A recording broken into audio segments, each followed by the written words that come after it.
Λένε κάποιοι βρίζει ο Λεβέντης. Ποιον έβρισα? Ας το διάλο πια. Ας το διάλο πια. Ας το διάλο και εσύ και ανωτερή σου. Ας το διάλο πια.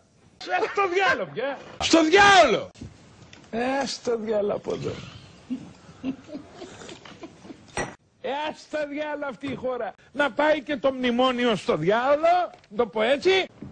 Δηλαδή δεν θέλω να δίδεται η εντύπωση ότι υβρίζουμε κανέναν, διότι δεν υβρίζουμε, σεβόμεθα όλους. Ρε αυτιά, θα σου κόψω τα αυτιά. Η Διαμαντοπούλου να κόψει τον πισινό της, να το πω έτσι. Ρε αυτιά, κόψε μου τα αυτιά σου. Πρέπει να τους κόψεις τα αυτή.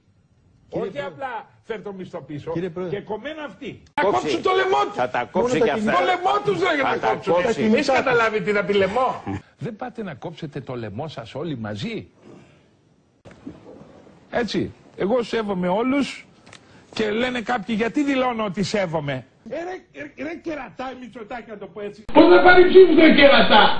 Παλαιοκάθαρμα. Πώς θα το πληρώσω? Ρε κερατά. Με 100.000 ρε κερατά. Έξω δεν παίρνουν δάνεια. Κερατά.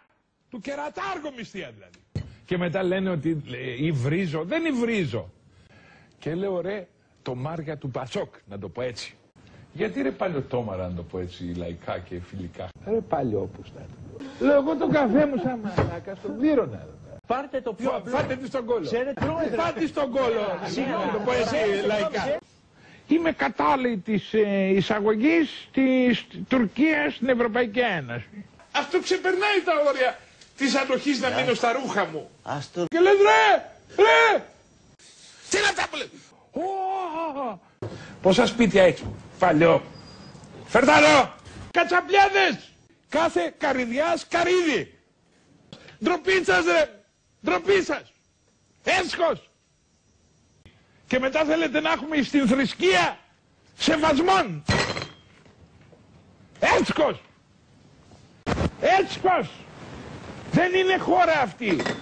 Αυτό είναι, να μην πω βαρύτερη φράση. Εδώ είναι καφρίλα, σκέτη. Είναι χοχόλος, είναι κανίβαλος. Να δεις τη χώρα που φτωχεύει, πατέρα. Για όνομα του Χριστού. Παναγία μου. Μην είστε τόσο ανεδείς. Είναι όμως ανήθικη πράξη.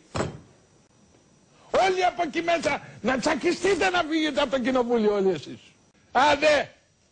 Άντε από εδώ. Και τρελαίνεσαι κύριε. Και κατέρευσα. Εσείς κάποια καθάρματα τα φάγατε. Και συγγνώμη για τη λέξη καθάρματα δεν απευθυνόταν σε κάποιους συγκεκριμένους.